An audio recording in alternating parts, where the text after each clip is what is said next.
Hello, everyone. Welcome back to the Circle Club. I'm here with my man Corey of What's Next, and we're talking House of the Dragon, the princess and the queen.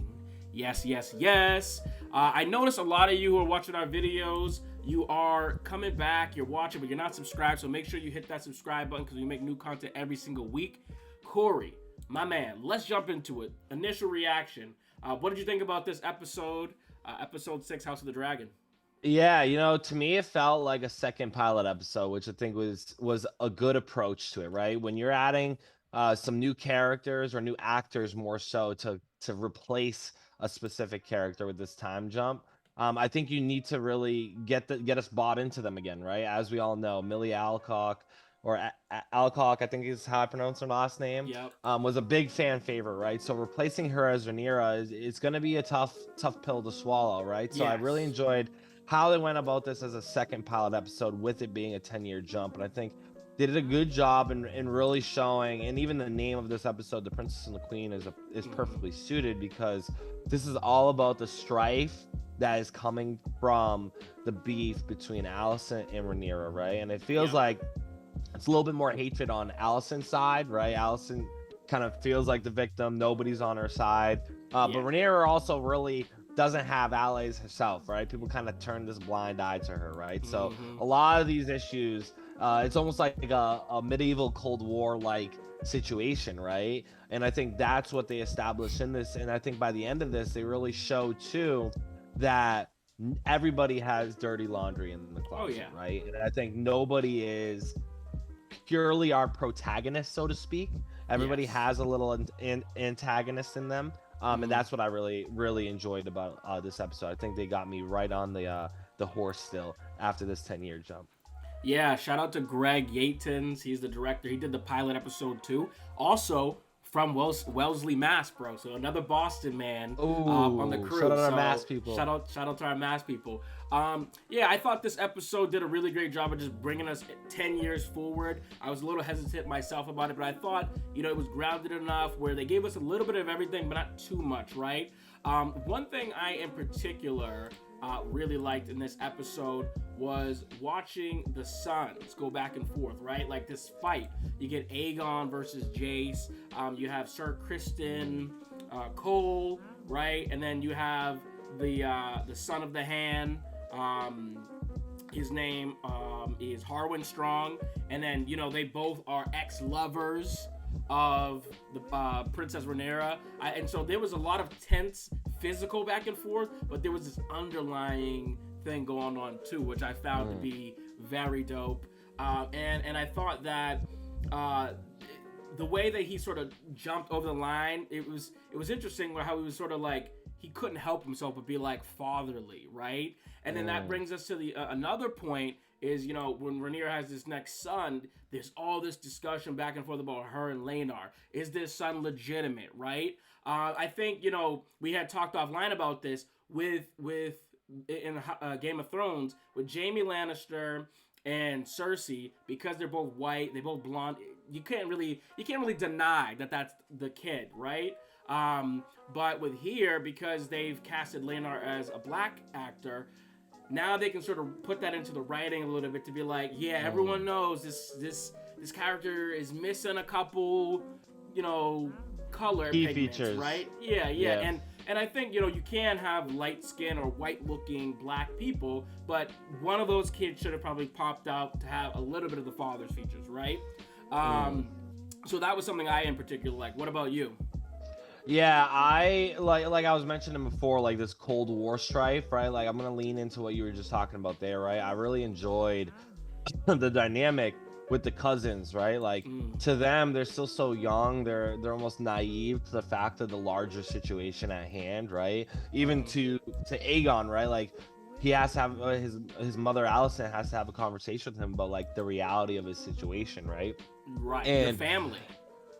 everybody around these kids almost like understands how like what's going on, right? Even Viserys, even though he wants to play the peacemaker, Mm, kind of like understands like, hey, like you got to get them together, like this is gonna be great for them, right? And he's the only yeah, one that's trying to like really make it happen, make it yeah, work, right? But you see with Sir Kristen, um Harwin strong, right? Like there's specific motivations. You can tell how certain people feel about the current situation going on. And I think the way they started off that episode too, with having Rhaenyra have to walk the kid all the way to Alicent, was a great way to start it, because I think Yeah. it really doubled down on, I think, what the episode was all about, with like this situation Yeah. that's going on with the kids and Rhaenyra and the heirs, right? So it's going to show, and it's literally, like we talk about, like a big slap in the face to everybody involved, because it's so clearly bastard children, right? Yeah, And I think right. to what you said and what we talked about offline with Cersei and Jaime, right? It's very, I think it was a lot easier to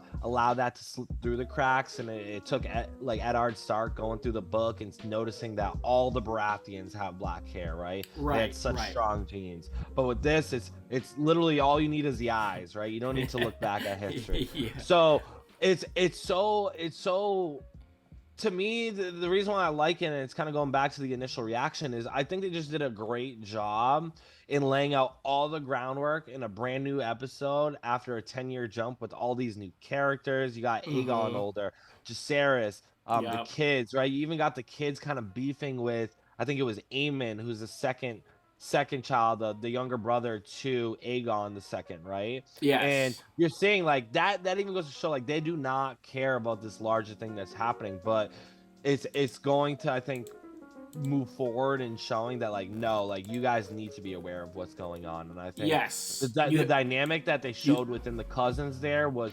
purposeful, and I think especially for Aemon, in understanding where they're going to come from later on. And I think also Aegon kind of being that, like, little deviant, like, jerking himself off, stuff like that, clearly looking at the maids and stuff like that. He's kind of like Rhaenyra himself, right? But it goes back to the argument of, like, he's a guy and she's a woman, right? There's double standards. So I think they did a lot of connecting between the initial pilot of this series, but also the secondary pilot, and showing the contrast between what happened 10 years earlier and what's happening at this present moment.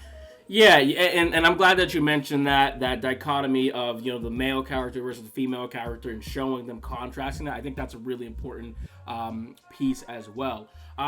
You know, another thing that I found really interesting as well was, you know, we get this new dragon with Lena and Damon, and we sort of see how they're perceived over there, right? The council is sort of like, you know, Damon is this self-declared king that is thinks that, you know, he's of utmost importance and all this stuff, but they clearly still don't respect Damon. But there's something about Damon that has become a bit respectful, right? Like, you know, when we see the death of Lena, this is different than his first wife. You know, I think, you know, when we saw Viserys have to make that same exact decision of, do I pick my my heir or my wife? You see Damon in this same predicament, and he clearly is like, I refuse to make this choice. You know, I think he does. And there's a belief that she has within him too, you know, like Lena's telling him, Damon, you know, when I married you, it wasn't because you were willing to play nice with others and, you know, be complacent, you know, and she, obviously Lena's father, Lord Corlys, is an extremely strong man, right? And so she's gonna have those same characteristics of, hey baby, you can't sit around, you gotta take the throne, So I almost feel the death of Lena is almost like a rebirth of the Phoenix, because you can see within Damon's eyes, and he's on the bridge with his children. It's almost like it relit a fire in him to be like, you know what? I need to come for the throne. I can't sit around and wait anymore. And I really particularly like that. This is my thing, and I know I had talked about it originally in some of our previous videos, in my prediction of Damon and Rhaenyra eventually getting together. I still think in this episode they show signs of that, and I'll get into that when we get to our next episode predictions. But I think, speaking on Damon specifically, you notice a lot of differences with him in this episode and what we've seen before, right? Like, he's not really out and about like he used to be. He's kind of confined to his library, reading stories, learning, right? And we all know reading is one of the best forms of learning, right? And self-reflection. And I think something that they noted is that he's reading up on the histories of the Targaryen rulers, right? So he's trying to learn lessons here. And I think they showed a good contrast between, I think, the immaturity of Damon previously and Yes. him now. And I think you're seeing that rise in That progression. right? I don't think when Damon comes back, he's going to be the same Damon we had when he was originally in Westeros, right? No. I think you're going to No. have a more mature, um, more Seasoned. more seasoned, but also I think he's going to be a lot more thought through in some of the decisions. You saw before, like he kind of would formulate these plans and it would always kind of crumble right at the last second, like the situation with Rhaenyra and himself. I think he's going to be way more thoughtful within his actions now, and it's going to lead to like what I'm going to talk about later on in my next episode predictions with Damon and Rhaenyra, even though I had already kind of alluded to this earlier on. But I think they really showed in this episode a different Damon, a more mature Damon, and I think that's for a reason as he comes back to Westeros and what that leads to with who he comes back for and what he's ultimately going to do when he is back. But I think he learned a lot of lessons here, and I think her saying those things to him as his wife, right? Yes. Like she even kind of said, like even if I'm not who you wanted, right? Like you aren't who I thought you were gonna be, right? Like you are strong, you are better than this, right? And like you said, I think it is his wake up call to take that leap that he needs to, right? Absolutely. And it's going to be interesting to see ultimately how it plays out with him, but I 100% agree. I think he is definitely a different type of Damon than we have seen thus far in the series. I agree, and I think we're gonna see that. And there's been a lot of little trinkles throughout this season that he is slowly maturing. Hasn't fully, but slowly. Let's kind of combine these next two categories, shall we? What we didn't like, favorite worst characters from this moment, from this episode. The one that stands out to me is, Laris. Laris Strong. Like, this man, don't like him right now. And when we say we don't like him, what we mean by that is just the character. It means they're doing a great job, right? Not that it was a poor performance, right? Tell me a little bit about how you felt about him. So this is I want to stipulate this for our audience, right? I love this man's performance. He's got me fully all in on being like a big villain in the show. Like like I said to Tyrone offline, he's giving me strong Littlefinger vibes. I know we love throwing the Littlefinger reference out there, but he is more of like a Paul Dano from Batman, psychotic Littlefinger, in my opinion, right? Like he's very, where Littlefinger was very sneaky, didn't really give out a lot of information. This guy seems like very blatant, right? Like he's like willing to admit to the queen that he offed his father and brother, right? Which was like, whoa, the work is done. The work is done. This guy's this guy's a psychopath. So, but to talk about why we really didn't like him, right? Just the move itself, right? Often his father and his brother, right? Again, Littlefinger is what we're going to reference, because now you think about what Littlefinger used to always say to us: chaos is a ladder, right? And when chaos ensues, people move up and down the ladder. And Laris used this as a perfect opportunity to push the agenda he wanted, right? He's clearly on Alicent's side, so how does he help Alicent, right? With the hand being Lionel Strong, obviously that helps Rhaenyra's case, right? Like he has a vested interest in her son, especially Jace, to ascend the Iron Throne, right? And that does not help Laris, right? As the younger son, that's never going to help him get higher and higher up the chain. So he has to get rid of his dad, right? And of course, the older brother is in his way for Harrenhal. So this immediately ascends Laris into being the Lord of Harrenhal. So he's now the strongest individual within his family, where he before was always kind of shunned at, never involved. But also it's jammed up the queen, because he made it seem like he did it all because the queen wanted it to happen. Correct. To get her father back. And you can see in Alicent's face at the end of the episode, she's in a predicament, because she has this pretty much psychopath who she owes a favor to. Right. So he made a very calculated move, and I don't like it, because I really enjoyed his father. He was somebody that we have talked about to this point, being a great hand, right? Completely unbiased. Of course, he has some bias now with his kid, but even he tried to get himself removed as hand, because that's how great of a hand he was. But now with Viserys being like, no, I need you. You can't really fault him there, right? So I always Yes. really liked his father as a character. His older brother too always kind of stepped up, and you could see too within this Yeah. episode he really cared for the kids, right? Like it was Yeah, hard for him to like. Harwin strong. Like when he's in those moments when Aegon and Jace were going back and forth, like you could tell he was like, "I'll handle this." About and dignity, a fight with honor, you know. Yeah, and even when the kid was born, you could see like he almost like wanted to shed a tear, like he wanted to hold him, like you could tell he was like a great dude. So seeing like two great characters, two like who seemed like very honorable, loyal characters get off by a family member, a little brother.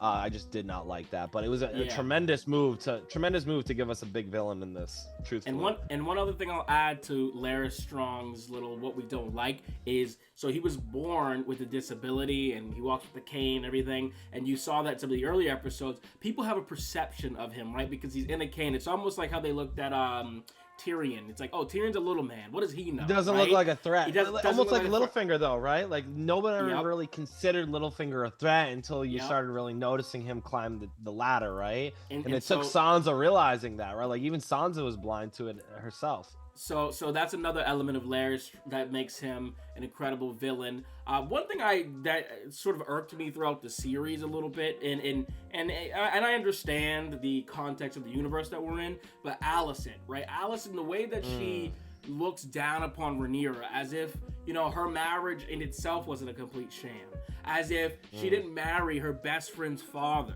You know, like that whole element of holier than thou, I wonder how that's going to come full circle. Because I do think within Alicent's heart, I do think she knows that Rhaenyra has some good intention. However, I think that she may just be a little too far gone, or drinking too much of the political Kool-Aid that she can't quite see it. Because when Viserys says, she's like, oh, you know, like how dare Rhaenyra be so obvious, right? And then Viserys is like, he knows the game, but he's like, yeah, but I also think that she knows that she fucked up, but she's trying to like clean it up a little bit, right?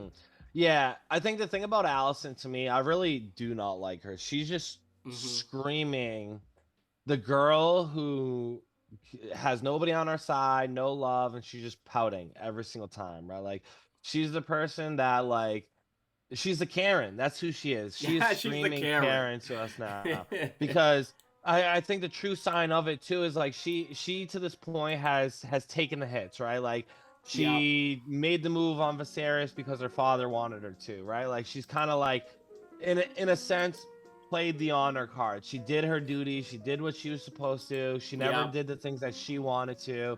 And now it's starting to boil up, right? Like she's starting to get extremely frustrated. Like, why do I have to do all these things and they don't, right? Like that's, I mean, it's not saying it's right, but that's how the world works, right? It's like how we talk about with like celebrities and rich people, right? Like they have a lot more leash than other people do, right? And as a Targaryen in the rulers, you're gonna have way more of a leash than a Hightower would, right? So I think the jealousy within that shows through one comment, and it's when she's talking to Laris, and when she talks about how nobody is on her side and how she wished her father was there, and Laris, even though he's the psychopath he is, talks about how his father would be biased because of the bastard kids, and then checks Alicent too and saying like, your father would be biased as well. He showed it with Aegon II and trying to get him to rise, and Alicent saying, I don't care, he'd have my side, is the proof in the pudding that Alicent isn't as honorable and as full of her duty as she used to be. She's allowed the situation of her not having a voice get to her so much that she has turned into this crazy Karen, so to speak, with her son with Aegon, with the things that she's saying to Laris, right? So she herself is also turning into the people that she is so mad at the end of the day. And another person off of that who's the same exact way and is almost doing the same thing as Alicent is Sir Criston Cole, right? The man who is so worried about his honor, right? And like I wanted to mention him here and things that we didn't like. A man who went from an enjoyable character who seemed like he had honor. We really liked him, and he obviously had the emotions with Rhaenyra wanting to run away with her, and those emotions have completely shifted his character into being this jealous, right? Like almost like non-honorable character because he snitched himself out to being the one that was hooking up with Rhaenyra, right? Yeah. Now he takes Alicent's side, completely flip-flopping, treasonous in my opinion, right? Going against Rhaenyra, who gave him everything Mm-hmm. he's got, right? And now even there, right, like how he's treating Rhaenyra's kids, right? Clearly unfair, right? To what Harwin Strong said.